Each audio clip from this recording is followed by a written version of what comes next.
chede uma Sentiye dona muso de bolo Sababu kani muso kambe wolo Muso lezi ya wolo Ameka kanka wolo bale bonya Muso lezi ya wolo Ameka kanka wolo bale bonya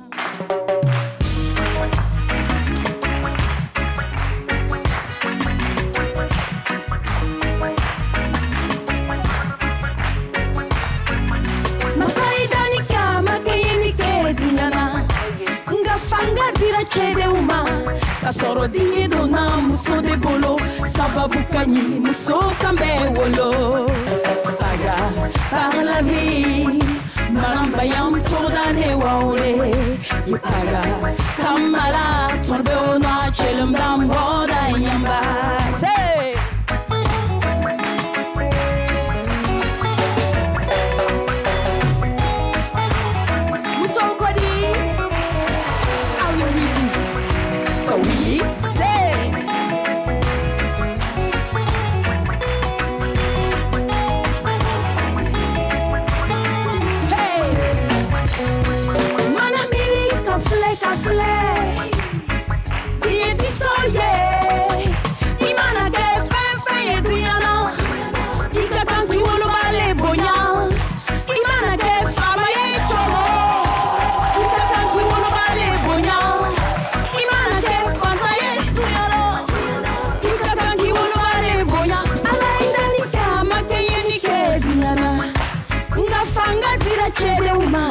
Kasoro dinye dona muso de bolo sababu kanyi muso kambe wolo muso lezi na wolo. On vient de se faire le très vibrant single Mousso de l'artiste chanteuse de musique tradi burkinabé Maria Bissongo.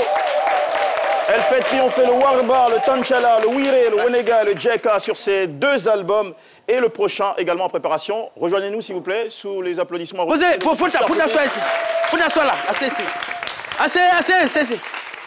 Voilà, il faut parler avec Votre galanterie, docteur Philo. Ouais. Et je suis très heureux de signaler la participation à cette émission. Vous remarquez qu'il y a beaucoup de couleurs et une belle énergie grâce aux belles femmes d'Aziteo et aux femmes gagnantes de Côte d'Ivoire. Mesdames, merci de votre participation à ce programme. Je vais essayer de parler un peu moré. Je ne sais pas si mon moré est droit. Newango. Manawana. Yelkaye, Manawana. Ah ouais, super ça. Yelkabe. Bienvenue, ma chère Maria. Merci. Alors, comment ça va? Je vais très bien. Très bien. C'est ce que j'essayais d'avoir aussi comme réponse dans mon moré un peu bidouillé. Alors, c'est quoi le sens de Mousso, le message musical? Mousso, je suis très heureuse d'avoir des mamans et des femmes sur le plateau. Ça va ensemble avec Mousso. C'est un hommage que je rends à toutes les femmes. Moi, j'ai pas eu la chance de grandir avec une maman. Dès l'âge de 11 ans, je l'ai perdue. Et j'essaie de la faire revivre à travers mes chansons. C'est très beau voilà, de votre part. Merci beaucoup. Le mobile de votre séjour dans la capitale ivoirienne, à Babi. Oui, c'est vrai. Je suis là pour juste une visite de courtoisie et en même temps faire le tour des médias. Et question de me faire encore connaître. Parce que depuis le FEMUA, c'est resté silence radio. Je me suis dit, bon, c'est le moment. Voilà. Et puis, je suis là. C'est les vacances en même temps. Donc, c'est ça. D'accord. Alors, nous, tout ce qu'on peut vous dire, c'est Barka et puis Wena Malgue, c'est ça? Amina. Ok, d'accord. Allez, merci et bonne chance. On vous embrasse très fort et on salue tout le Burkina qui nous regarde. Merci. Excusez-moi, je vais lui donner un cadeau. Oui. Parce que c'est une femme ici, bien, on a hospitalier. Bon, au nom de tous les Ivoiriens et avec les fraternités qu'il y a à Burkina, mais je te donne son balan pour... Prends, c'est femme africaine, il prend ça. Viens, prends. C'est pourquoi, va avec, va. Merci Philo. Merci. Merci à la Côte d'Ivoire. Bien d'ailleurs, hein, bravo. Voilà, parti. Voilà. Ok. Tu peux faire le compte, tu peux faire Maria Bissongo. Merci. Ça. Elle pourra faire de la loco avec ça. Ouais, elle peut faire photo. Balai, on appelle ça Agnene. Balai, ça là. C'est petit comme ça. Voilà, il est petit, mais il ne grandit pas. C'était de la bonne mélodie africaine pour vous souhaiter joyeusement la bienvenue à ce midi en direct sur RTI1, l'émission qui raconte vos histoires, toutes vos histoires. Et il y aura du bouillonnement d'idées aujourd'hui avec notre invité d'une très grande qualité intellectuelle. Il vient partager avec nous son engagement intrépide et surtout son combat contre les tares qui gangrènent le continent africain. Je suis très bien entouré par Flora. Flora, bonjour. Bonjour également à Alicia, bonjour à ma chère Carole. Bonjour. Et Dr Philo qui nous avait qui a déjà ouvert l'émission avec son talent. Merci et tous vous méritez bien sûr aussi d'être salués par le public. Notre guest, le sens de son postulat, ici, éclairé pour nous par les lignes d'Adji Raymond, que fait vibrer, bien sûr, Nafi Touré. De passage à Abidjan dans le cadre de la dédicace de son nouvel ouvrage intitulé « Partir comme on est venu », Martial Bissok, politologue camerounais, spécialiste en géopolitique africaine, s'est donné pour défi personnel de créer le déclic qu'il faut chez les jeunes Ivoiriens en leur transmettant la connaissance qui fera d'eux des énergies productives au service de leur pays. Expert en coaching, doté d'une large expérience dans le suivi du développement des États africains, puisqu'il faut le souligner, il fut conseiller de plusieurs dirigeants sur le continent, il continue de croire que ce qui reste indispensable à l'Afrique, c'est la capacité à augmenter la vie pour une gestion mieux équilibrée et objective de son développement. Auteur de 10 best-sellers, le fondateur de l'Académie de la vie augmentée se prête au public ivoirien à travers le plateau de C'est Midi avec Jean-Michel Onin.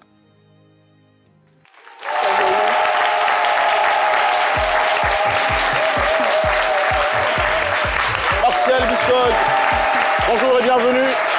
D'accord, ok. Un plaisir. Salut-vous. Voilà. Vous êtes un homme de contact, ça se sent tout de suite. Hein, voilà.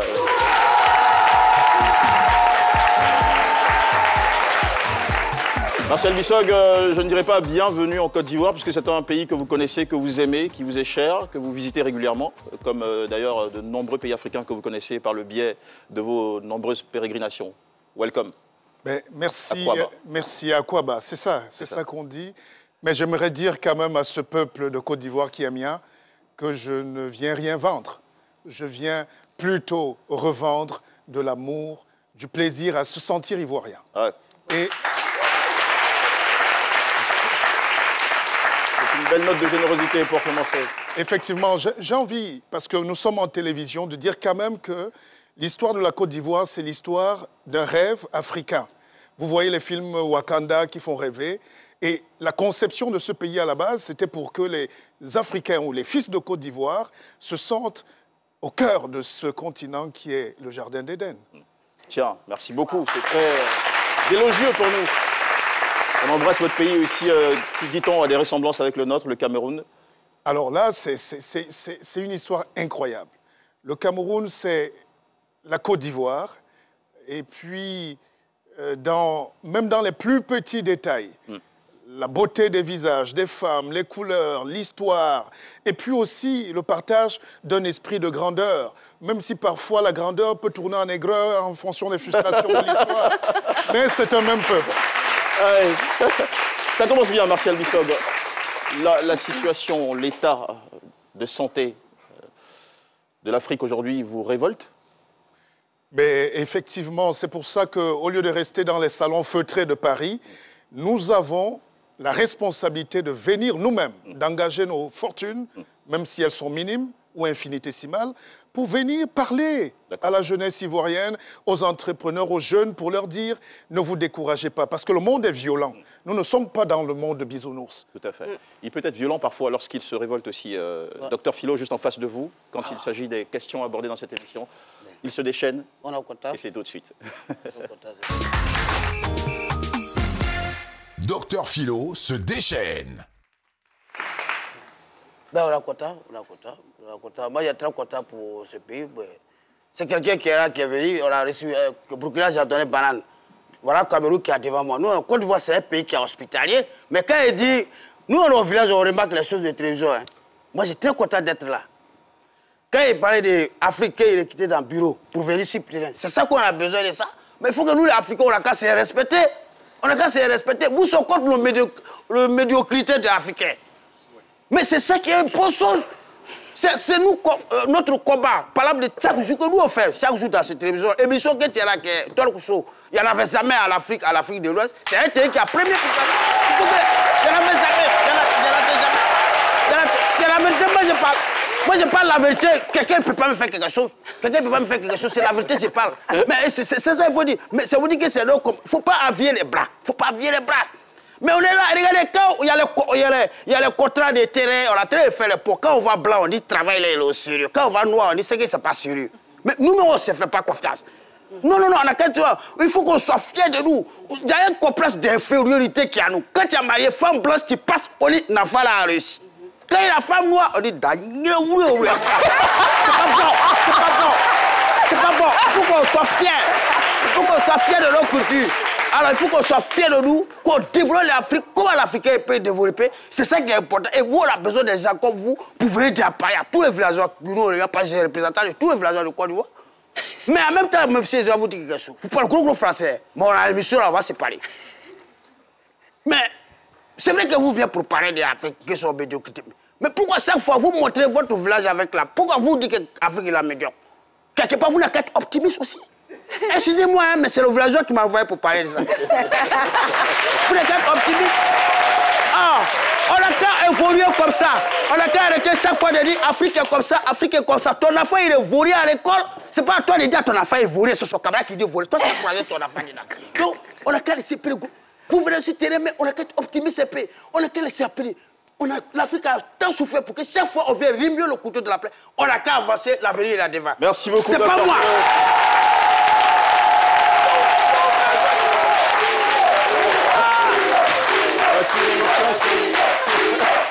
Comment c'est bien fort.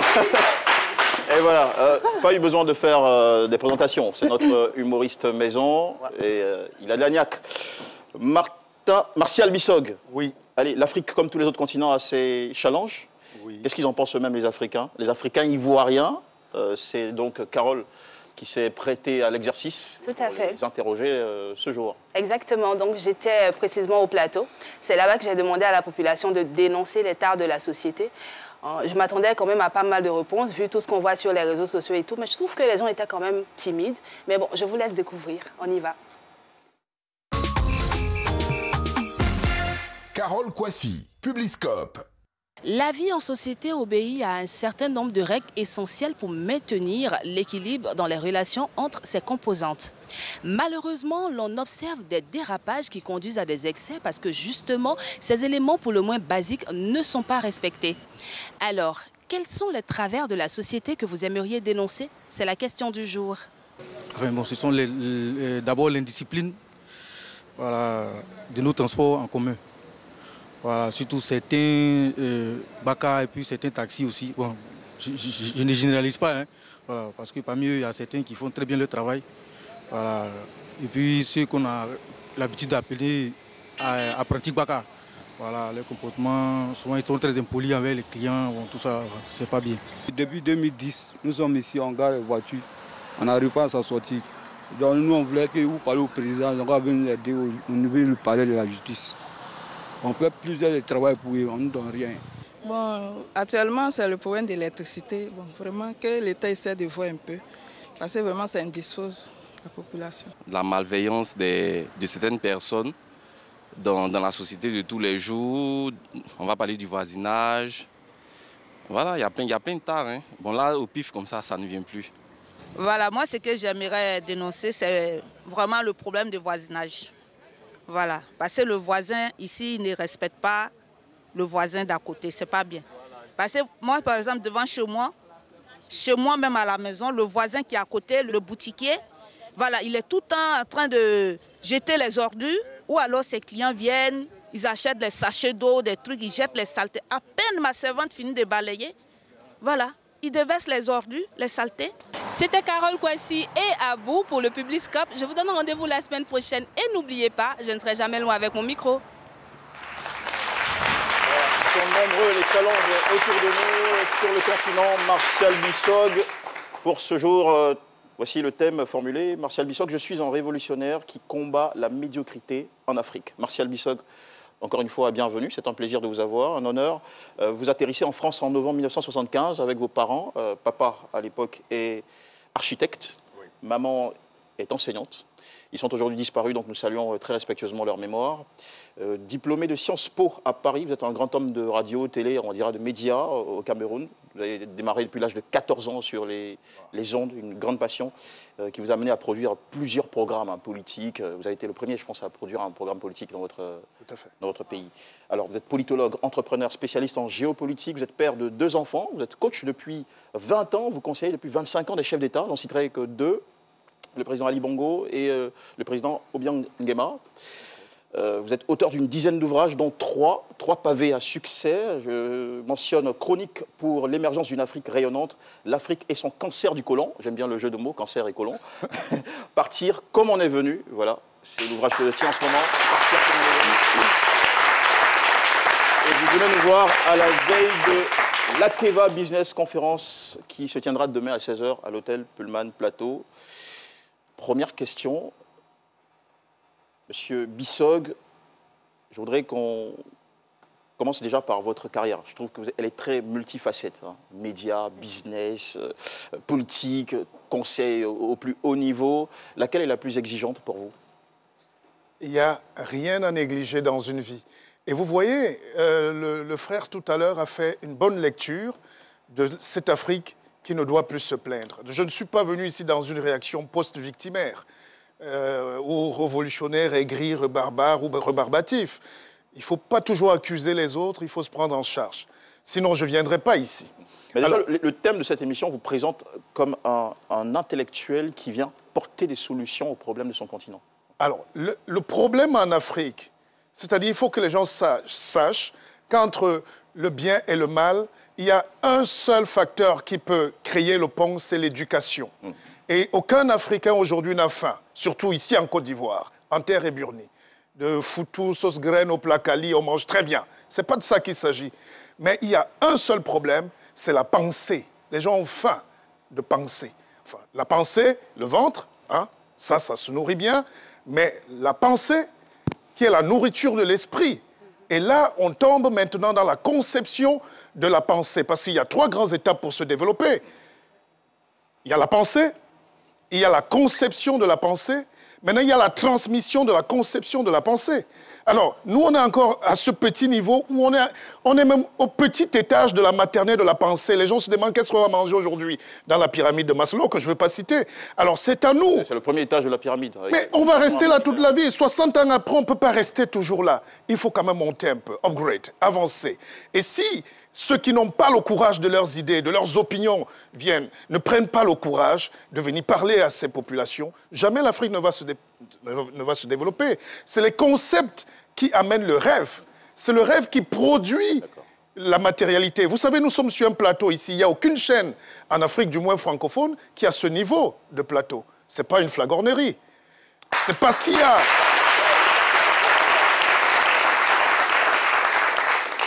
C'est parce qu'il y a ici l'idée fondatrice. On a déjà mis la pensée dans ce pays avant les autres. Et c'était Nana Houphouët-Boigny, si vous permettez que je rende hommage. Et je salue tous les présidents au passage, mais celui qui est là actuellement, le président Houphouët-Boigny, vous a mis le train et il veut, je pense, je ne l'ai pas encore rencontré, je n'ai pas encore eu cette chance, mais je pense qu'il ne veut laisser personne à bord ou à quai. C'est ça qu'on appelle tirer les gens et ça s'appelle le leadership. Alors dès qu'on a déjà matérialisé ça, les problèmes de l'Afrique commencent à se résolver. Vous savez... Vous parliez du président Alassane Ouattara. Le président Alassane Ouattara, c'est ça que j'ai dit? C'est ça que j'ai dit ou pas? Vous avez dit Houphouët. Houphouët-Boigny, vous avez dit. Houphouët, mais Alassane Ouattara. On fait Ado. Des lapsis. Ado solution. Alors, justement, mais... D'accord. Alors, la mentalité. On comprend là tout de suite que vous estimez que la mentalité est la matière première du développement. Il faut commencer par révolutionner, bouger, faire changer les mentalités. Alors, comment est-ce que de façon pratique, durant toutes ces années de métier, vous avez à votre niveau essayé de bouger les lignes dans la pensée des Africains?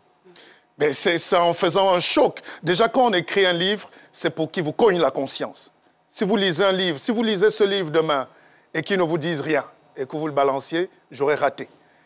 Il va vous déstructurer la cervelle. Et c'est ça le but. Il faut se dire, mais pourquoi on est comme ça? Pourquoi ça nous arrive alors que tout est là?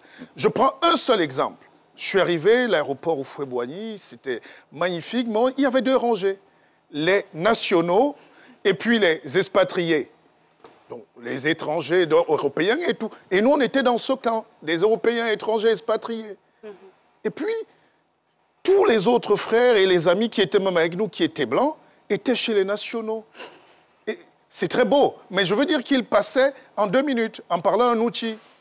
Ah, bien ou quoi? On est là, tout. Et ils passaient.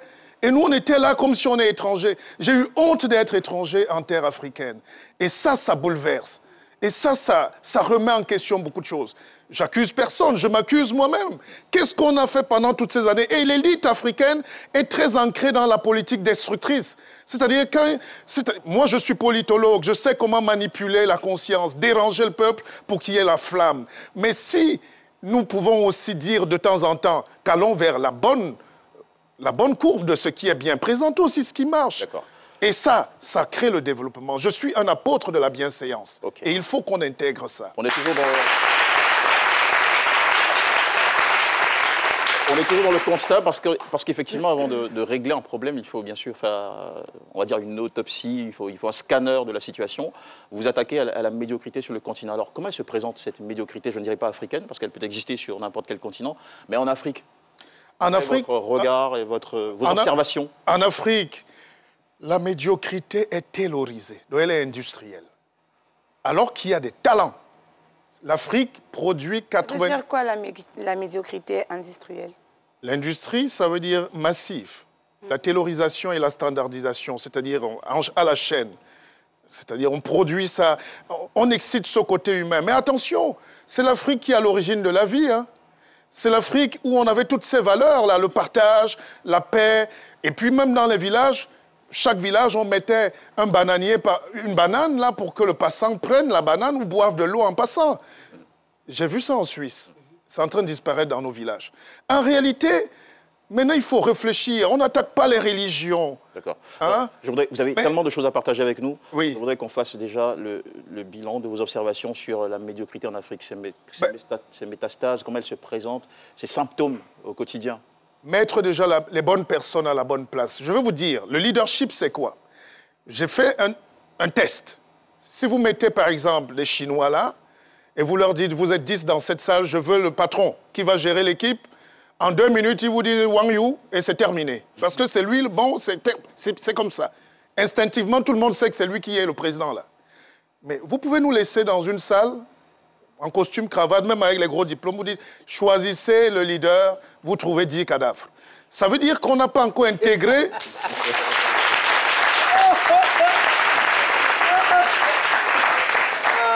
Il faut que les gens intègrent... Ça souligne quel problème chez nous? Cet exemple que vous venez de donner, ça souligne quel problème particulier chez nous? Le leadership, donc le management. Ça, c'est déjà un point. Voilà. Quel est le second point que vous voulez souligner? Il y a le cerveau collectif. On ne travaille pas ensemble. C'est pas possible qu'un homme comme moi, des jeunes, m'aborde en route pour me dire, on ne t'a jamais vu. Avec tout ce qu'on dégage comme énergie, comment on détecte déjà les talents? Comment on prend le mérite pour l'amener au sommet? Comment on donne maintenant la visibilité aux talents? Et c'est les jeunes qui ont le talent, c'est eux qui créent, mais ils sont écrasés. Ils sont écrasés par une médiocrité post-coloniale qui est là et qui n'avance pas. Et chez nous, quand vous travaillez, même dans vos familles, quand vous venez avec un nouvel esprit, on peut dire que vous êtes peut-être sectaire, vous êtes bizarre. Les parents vous envoient à l'école, quand vous réussissez, ça devient un problème. Donc il y a la conception déjà du progrès. Il y a la conception de la grandeur. Maintenant, chaque Africain se met seul et il vit heureux dans son coin, nous qui avons créé la solidarité.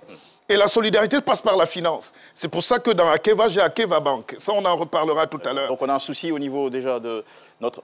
Vous parlez d'une incapacité chez les Africains à se mettre ensemble pour travailler. Je vous prends un exemple. D'un déficit au niveau de la détection des talents jeunes. La détection, les talents jeunes, mais maintenant...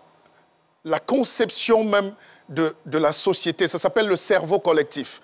Pour qu'on ait cette émission, il y a des gens qui applaudissent, les techniciens, les ouvriers, le vigile, les chroniqueuses, voilà Flora, et puis tous ces beaux visages. Vous travaillez ensemble, vous vous préparez pour donner aux Ivoiriens 1 heure de bonheur. L'avion, vous savez comment le Airbus se fabrique? 30 secondes. Allez-y. Le moteur est allemand. Les ailes, c'est espagnol.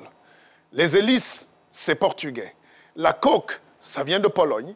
Et puis tout ça revient à Toulouse, en France, pour être assemblé. Et puis le unanium, c'est... Alors, Matam Bissog,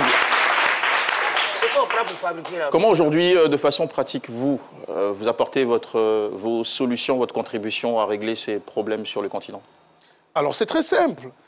Il faut remettre déjà la pensée, donc la foi, la spiritualité. L'Africain est qui aujourd'hui? Vous savez, moi, chez moi, on m'appelle Mpépé. Mpépé, ça veut dire roi. Je suis d'une grande lignée de rois qui n'ont pas gagné, mais ils ont résisté. Et puis, aujourd'hui, je sens qu'il faut qu'on continue. Mais les Africains ont cru que dès qu'on va dire indépendance, tcha-tcha, 1960, c'est pour danser. La bagarre, la vie est une lutte, c'est une quête. Et à la base de cette quête, il faut avoir de l'énergie. Pour que je sois là aujourd'hui, c'est de l'énergie. Ok, donc énergie spirituelle. L'énergie transformatrice. Okay. Parce qu'il y a 3 grandes forces dans la vie. Il y a la force de la gravitation, il y a les forces électrostatiques, et il y a les forces nucléaires. Si vous n'alignez pas les 3 forces-là, c'est pas compliqué. Je peux dire ça à Nouchi. Ok, d'accord. Mais si on n'aligne pas ça, on ne se développe pas. Et la force de gravitation a été découverte par Einstein en 1915. Merci, on sent que vous avez de la culture. De façon pratique, on a des problèmes énormément sur le continent, vous l'avez souligné. De façon pratique, après l'énergie spirituelle, quelle autre solution pragmatique vous conseillez pour sortir de cette médiocrité? Quand on a l'énergie spirituelle, c'est-à-dire vous ne doutez pas, vous commencez maintenant à entrer dans la pensée qui se repense. Et qui sait qu'elle pense. En français facile, ça veut dire quoi? En français facile, ça veut dire qu'on commence à entrer dans les savoirs pointus. D'accord. Donc, les savoirs pointus, ça veut dire... Il faut créer de nouvelles filières en Afrique, des filières adaptées pour le... Si j'étais ministre de l'Éducation, ce que je ne serais peut-être pas, ou si j'étais président, ce que je ne serais pas... Mais vos idées peuvent servir à faire avancer peut-être le système éducatif. C'est pour ça que je suis là pour conseiller des chefs d'État et de nos dirigeants. Donc, qu'est-ce que vous préconisez avant la pub? Avant la pub. Oui, après l'énergie spirituelle. L'énergie spirituelle, je l'ai dit. Oui, vous l'avez dit. Donc, les savoirs pointus. Les savoirs pointus, ensuite. Troisième point. Troisième point, la confiance en soi, c'est-à-dire l'énergie transformatrice, parce que tout est énergie. Sur les savoirs pointus, vous pensez qu'il faut créer de nouvelles filières en Afrique? Oui, je vous ai parlé. C'est quoi l'idée principale dans cette notion de savoir pointu sur le continent? Parce qu'on a énormément de...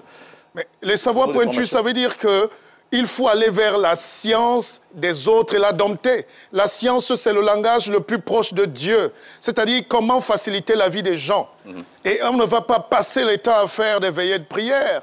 Il faut la science pour résoudre la problématique de l'eau dans les villages. Quelqu'un a parlé de l'électricité. Est-ce que vous savez que toutes les énergies au monde sont conservatives? D'abord l'électricité, l'énergie spirituelle. Si vous n'avez pas d'énergie, vous ne pouvez pas venir ici. Quand on parle, on brûle du CO2, on respire, c'est l'énergie qu'on donne. Et pour nous, en tant que chaîne de télé, l'énergie, ce sont les moyens, les ressources financières qui nous permettent de produire tous ces programmes et ça passe également par un budget pub. La pub. On va tout de suite respecter.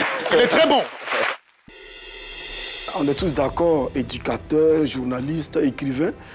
On est unanime pour dire que les Ivoiriens ne lisent pas assez. Lorsqu'on voit le niveau de langue, lorsqu'on voit ce qui est écrit sur Facebook, les échanges, on est inquiet. On se dit que c'est parce qu'ils ne lisent pas qu'on assiste à toute... régression de l'expression. On a presque une centaine de maisons d'édition. Au fil des pages, votre nouvelle émission littéraire à partir de ce mercredi 9 juin à 21h20 sur RTI 1. Nous sommes en retour de publicité sur RTI 1. Merci de nous suivre. C'est midi en direct chez vous, mesdames et messieurs.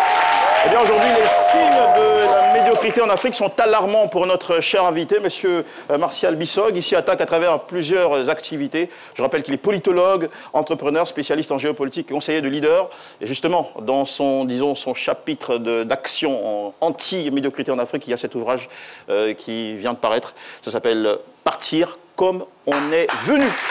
On en parle dans un petit moment. Mais déjà, autour du plateau, question déjà, Flora? Tout à l'heure, lorsqu'on faisait votre présentation, on a dit que vous étiez coach. Oui. Aujourd'hui, sur la toile, sur les réseaux sociaux, il y a plein de personnes qui s'autoproclament coach, justement. Et j'aimerais savoir si vous avez fait des études préalables pour vous faire appeler coach, ou bien c'est juste parce que vous conseillez 2-3 personnes que pour vous, automatiquement, vous êtes un coach. Vous êtes pertinente et je vous réponds directement. Quand on est coach, ça veut dire qu'on prend la décision d'être un modèle, de driver, de conduire, d'être leader. Dès que je dis ça, il faut maintenant se poser la question de est-ce que ceux qui se laissent coacher ont la capacité de détecter qui est le coach. Alors, généralement, on dit quand l'élève est prêt, le maître arrive. Il y a de très mauvais coachs, de très mauvais influenceurs. Comment reconnaître un bon coach? Qui doit-on suivre aujourd'hui? Qui doit-on considérer comme coach? Mais là, je ne peux pas... Je ne suis pas le gardien de la morale ici. Donnez-nous quelques repères, alors. Mais les gens ont leurs rêves, ils ont leurs souffrances, et chacun vit avec son espace, enfermé dans sa petite boîte. C'est pour ça qu'il faut écrire. Je reviens là-dessus, parce que quand on écrit, ça permet à celui qui lit de sortir de la prison dans laquelle il est enfermé pour lui-même rêver et créer ses rêves. Alors le coach, c'est celui qui vous fait rêver. Alors peut-être c'est les jeunes filles aujourd'hui au quartier qui n'ont même pas beaucoup de confiture. Voilà, il y a des gens qui vendent rien du tout et les marques parfois, parce qu'ils ont 10 000 vues sur Facebook, veulent vendre leurs produits, mais on vous présente ces influenceurs de l'inutile comme des influenceurs. Mais attention, il y a la loi de la bipolarité. On parlait des coachs, pas des influenceurs. Il y a la loi de la polarité, c'est-à-dire il y a des très mauvais influenceurs et des très bons. C'est pour répondre à sa question. Il y a des coachs d'un très haut niveau. Moi, pendant longtemps, j'ai uniquement coaché dans des grandes sphères et il faut s'adapter. On se dit, mais il y a la jeunesse, il y a les jeunes, il faut libéraliser la pensée. D'accord, ok, c'est bien compris. Docteur Philo? Je suis très content, merci de me donner la parole. Moi, je suis très content. J'ai représenté tous les villageois sur le plateau. C'est un monsieur qui parle bon français, c'est bon. Je n'ai pas compris beaucoup dedans. Mais, attends le moment, mais qu'est-ce qu'il est en train de faire? Est-ce que ça nous concerne? Quand on voit qu'en Afrique, surtout que nous qui sommes dans les villages, il y a beaucoup qui ne sont pas allés à l'école. Et ce gros français, ça peut nous atteindre. Son livre est là écrit là. Comment nous, on va lire ça pour développer l'Afrique? Parce qu'on est réunis ici pour développer l'Afrique. Les gens qui n'ont pas allé à l'école, ils vont faire comment pour lire ça? Alors, c'est un problème qui est Afrique. Il y a beaucoup de personnes qui n'ont pas allé à l'école. Au lieu d'adresser à nous, ils peuvent s'adresser à les présidents aussi, directement, au lieu de quand les sapins. On vous a bien compris, cher. Alors, Martial Bisson, est-ce que c'est vrai que vous faites un énorme travail pour parler à tous ceux qui peuvent vous comprendre et accepter s'ils le désirent bien, mais est-ce que vous avez des solutions pour ces Africains qui ne sont pas passés par la case école? Qui ne savent pas lire, Non, c'est très compliqué à déterminer. Il n'y a pas d'ignorant. L'ignorance, c'est le fait de savoir plus que les autres, mais d'oublier aussi davantage, donc oublier très vite.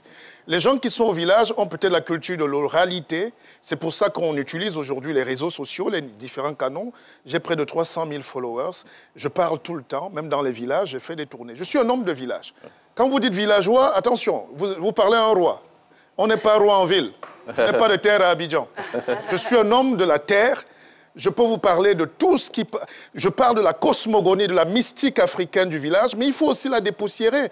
Parce que dire que les gens n'aiment pas lire, c'est parce qu'on ne leur a pas donné la possibilité. C'est ça. Tout le monde, personne ne veut mourir pauvre, surtout intellectuellement. D'accord. Tout le monde va vers le savoir. On va leur donner la possibilité de lire votre ouvrage, Partir comme on est venu. Vous le présentez comme un livre de vie, un bréviaire. J'ai remarqué qu'il n'y a pas de préface, il n'y a pas de sommaire. C'est peut-être pour innover. Oui, la révolution aujourd'hui, c'est que les gens n'ont plus beaucoup de temps à perdre. Avant, c'était les prologues, les préfaces, postfaces. Et puis, non, aujourd'hui, quand quelqu'un prend la chance d'avoir le temps de lire, parce que la connaissance, c'est l'addition de l'attention fois le temps. Et aujourd'hui, les gens n'ont ni le temps, ni l'attention, donc ils n'ont pas de connaissances. Et ils ne peuvent pas se développer. Alors, quand vous avez un livre comme celui-ci, il faut aller directement. Comme celui-ci, c'est quoi un livre de vie? Un livre de vie, c'est un livre qui vous donne des conseils pratiques à partir d'expériences vécues. Vous savez, je fais beaucoup de conférences à travers le monde. 25 ans, ce n'est pas 0 jour. Alors, quand vous êtes là avec parfois mes frères et amis occidentaux, ils sont des grands coachs, mais ils vous parlent du bouddhisme. Et qu'est-ce qu'ils vous disent là-dedans? Il faut manger petit, marcher pieds nus, méditer. Mais je leur dis, mais pourquoi vous ne citez pas l'Afrique finalement? Dites qu'il faut être africain. Parce que dans les villages, on mange une fois par jour quand on rentre du champ à 18 h. On mange à 21 h. On marche pieds nus. On dort tôt. Parce que parfois, il n'y a pas l'énergie. On veut écouter le chant des oiseaux. On boit l'eau de la terre. On mange les produits bio. Mais c'est nous qui devons enseigner au monde entier ce que c'est que la vie. Allez, merci, c'est bien dit. Alors, la dédicace, ça va être demain lors de votre événement Akena Business Conférence à 16 h à l'hôtel Pullman pour la dédicace de ce bel ouvrage. Avant de partir, tiens, d'ailleurs, ça se dit partir comme on est venu. Qu'est-ce qu'il y a dans la notion de partir et comme on est venu, pour finir? Il y a 3 grandes théories de la vie. La progression, la stagnation et la régression. Ça veut dire que nous régressons. Chaque jour, on célèbre nos anniversaires, mais on est en train de partir. C'est un au revoir. Et il faut savoir partir comme on est venu. On vient comment sur Terre? Nu. Et on part comment? Nu. Donc sans rien. Il faut laisser la Terre. Il ne faut pas brutaliser. Il ne faut pas tuer les autres. Et c'est pour ça que vous voyez aujourd'hui, il y a toutes ces guerres, tous ces conflits, pour des possessions, pour des conflits d'ego. Et les gens qui n'ont rien demandé payent. Et nous devons dire à ces gens, il faut prendre... Merci beaucoup Martial Bissog pour le partage aujourd'hui. Ça mérite une émission, pourquoi pas de 2 heures, parce que là, on a énormément d'idées qui circulent, un flux de savoir. Vous voyez, à partager. Il n'y a pas le temps. On a eu énormément de plaisir, en tout cas. Voilà, désolé de n'avoir pas pu faire plus. Mais très heureux de vous avoir reçu, Martial Bissog. On vous recommande l'ouvrage Partir comme on est venu, et surtout l'événement de demain, 16h à l'hôtel Pullman, Akena Business Conférence avec vous, bien sûr. Il y a des chapitres très intéressants dedans, comme la sagesse pygmée, la clé de la réussite, atteindre le bonheur, suivre ses rêves. Voilà, ils sont très nombreux. Voilà. Surtout, ne vous privez pas. Ceci dit, nous allons tout de suite rester avec nous, Martial. On va parler mode, oui. On va parler mode. Ok, avec un grand nom d'ailleurs, juste après ça. Flora d'acier, c'est Flora. D'accord, la régie a fait son choix, c'est pas grave. Flora. Alors, nous le savons tous, la comédie musicale réalisée par Alain Guicou était à l'honneur la semaine dernière. Je reste toujours dans l'ambiance parce que le piège que je vais vous proposer, c'est fait avec l'un des acteurs de la comédie musicale Mélodie, justement. La particularité de cette vidéo, c'est que c'est le seul de tous les canulars, de tous les pièges que j'ai fait qui m'a laissé là pendant l'interview. Je ne sais pas, il ne me supportait plus. Je ne sais pas ce que je lui ai fait. Vous allez découvrir ça maintenant.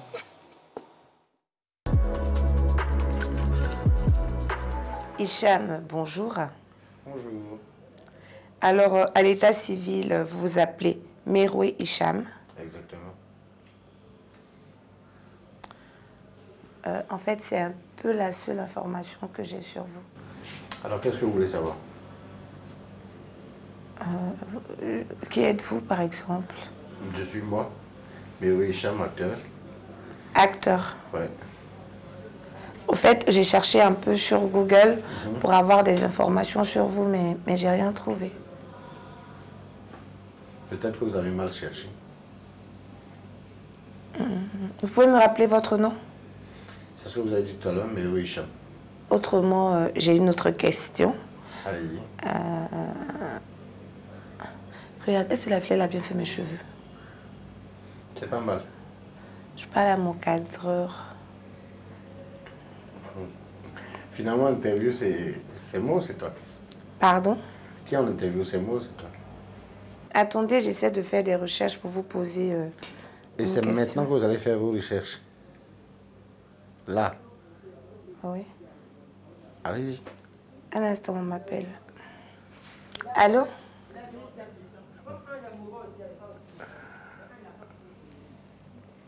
C'était un bip. C'est difficile, en fait, de trouver des informations sur vous. Ok. Faites le 120.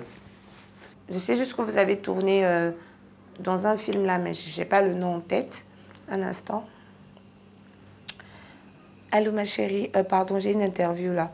Tu peux me dire le nom du gars pas très mince qui était dans brouteur.com là?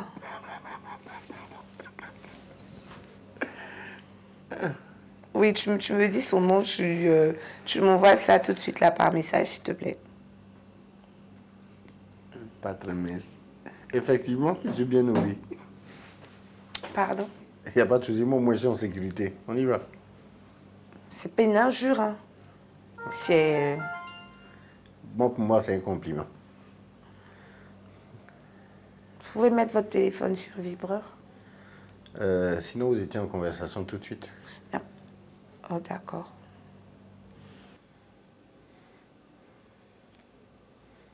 Ah bah, il n'y a rien sur vous. Hein.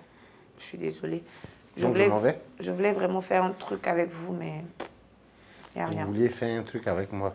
Oui, une interview pour parler de votre carrière, de votre parcours. Alors, donc, si vous ne trouvez rien, si vous n'avez pas de questions, je peux partir? Vous voulez partir? D'accord. Ok. À plus tard. Mais attendez, au moins, je sais pas. Quoi? En tout cas, merci à vous d'être venus. C'était un plaisir. Allez, bonne journée. C'était pas un plaisir pour vous? Non, pas du tout. Non. Vous êtes revus après ça ou pas? On ne s'est pas revus, mais juste après, quand il est sorti, on a essayé de l'appeler pour lui dire que c'était par rapport à ses midis, parce qu'il n'était pas très, très content. Je ne sais même pas ce que je lui ai fait, en fait. J'étais gentille, non? Je ne comprends pas. D'accord. Allez. Il est libanais, mais lui, il a un peu de sang bêté. C'est un bêté. Non, je pense que... D'accord. Allez, on va maintenant aller à la rencontre d'un nom bien connu et fort respecté de la mode en Côte d'Ivoire que vous avez rencontré pour nous et que vous invitez surtout pour nous. C'est un honneur sur le plateau de ces midis, ma très chère Alicia.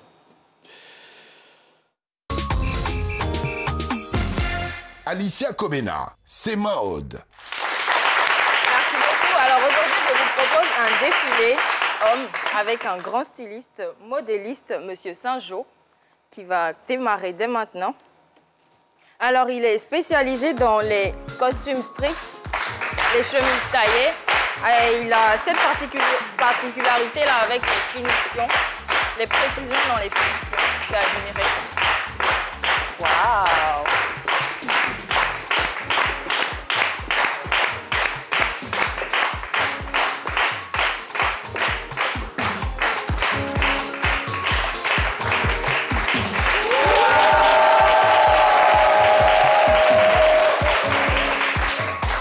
J'invite donc déjà M. Saint-Jo à nous rejoindre sur la scène.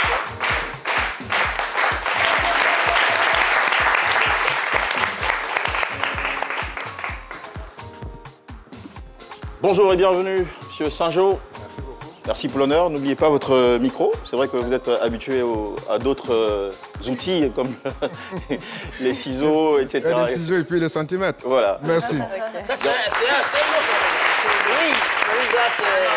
Vous êtes l'un des patères, on va dire, hein, de la mode en ivoirienne. Combien d'années de métier maintenant? Waouh! Quand je compte un peu, le plus récent, ça fait 40 ans. 40 ans. Voilà. Vous êtes dans la lignée des patéos. Effectivement. Et ce qu'il y a à retenir aussi, c'est qu'il est burkinabé, il vient du Burkina. D'accord. Et déjà, quel est le nom de votre collection, si vous pouvez nous donner un peu plus de détails? Ah, ok. Bon, je l'ai appelé collection 2021. D'accord. Voilà, donc c'est la haute couture. Je pense que vous avez remarqué comment est-ce que c'est fait. Donc c'est mon style. D'accord. Ouais. Alors, dans votre métier, on innove, on se réinvente, on retouche son offre pour surprendre, pour satisfaire des clients. Alors, cette fois-ci, par rapport à peut-être la collection précédente, sur quoi vous avez mis l'accent? Où est-ce que vous avez changé la donne? Ah, ok, merci. Oh, oui, bon, si vous remarquez le modèle, qu'est-ce qui s'est passé? Nous sommes en 2021. Vous allez rapprocher le micro? D'accord, 2021. Il y a peut-être 5 ans en arrière. Tous les vêtements étaient un peu larges. Un peu larges sur les clients. Donc on a changé à partir de cette année, ce qu'on appelle communément le près du corps. Ok. Je remarque aussi que les pantalons sont sautés. Les pantalons sont doucement, c'est fait exprès. D'accord. C'est fait exprès. Ça fait élégant de porter un pantalon sauté? Sauter, oui, si tu as une belle paire de chaussures, tu peux montrer ta paire de chaussures, ça fait partie de la sape. Okay. Voilà. Alors moi, je veux savoir, est-ce que vous faites des vêtements femmes? Ah oui, les femmes, je les habille en tailleur. C'est-à-dire que... Seulement en tailleur? Voilà, en tailleur. C'est-à-dire que c'est le costume des femmes. D'accord. Alors, quelles sont les matières sur lesquelles vous travaillez? Moi, j'aime bien la couleur bleue, ça c'est connu, bleu et noir. Donc, je me retrouve, c'est mon univers.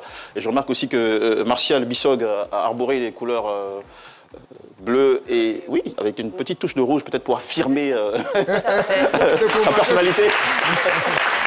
Merci. C'est pour marquer sa présence. Tout à fait. Voilà, donc c'est pour ça qu'il a tapé les rouges. Okay. Bon, généralement, ça attire. Ici. Voilà, donc je pense qu'il a réussi à penser à ça. Alors, vous êtes un observateur des tendances aussi de la société. Qu'est-ce que vous conseillez en matière vestimentaire aux jeunes Ivoiriens aujourd'hui pour être plus chic, plus stylé? D'accord, merci. Et tout à l'heure, vous avez dit que vous aimez bien la couleur bleue. C'est la couleur officielle. Vous allez voir que la plupart des responsables sont en bleu. Voilà, tous ceux qui sont dans les banques, dans les assurances ou sont rencontrés maintenant dans le gouvernement, ils sont tous en bleu. Ils sont souris. Voilà, donc je conseille les jeunes de... Bon, ils n'ont qu'à faire très attention à leur habillement, c'est très important. Parce que j'ai dit que quand vous frappez un bureau, on vous ouvre, que vous rentrez, On ne demande pas, vous avez quel nouveau après bac. La première impression, c'est votre look. Voilà, on regarde comment est-ce que vous êtes habillé. Oui. C'est la première chose que les gens remarquent. En tout cas, merci de nous apporter cette magie, de nous donner ce pouvoir. Merci. Est-ce que vous avez un événement ou plutôt une invitation à lancer au public? Non, invitation, c'est trop dit. Un événement, pour le moment, nous sommes vers la fin de l'année. D'accord. Donc, je pense que quand il y aura des événements, bon, ça sera annoncé. Pour le moment, l'actualité, c'est la collection. C'est la collection. D'accord. Voilà. Vous êtes tous invités à rejoindre la collection 2021, c'est bien comme ça? C'est ça, c'est comme ça s'appelle. Ouais. Vous voyez que si vous remarquez, c'est à peu près quand les ministres sont en vacances. Et l'année prochaine, vous faites la collection 2022. 2023, vous faites la collection. Oui, chaque année, s'il y a un événement, pas forcément le nom de l'année, mais puisque nous sommes au début de l'année quand même, donc on peut nommer autrement que forcément le 21 ou le 22. Ok, merci beaucoup, M. Saint-Jean, c'était un plaisir.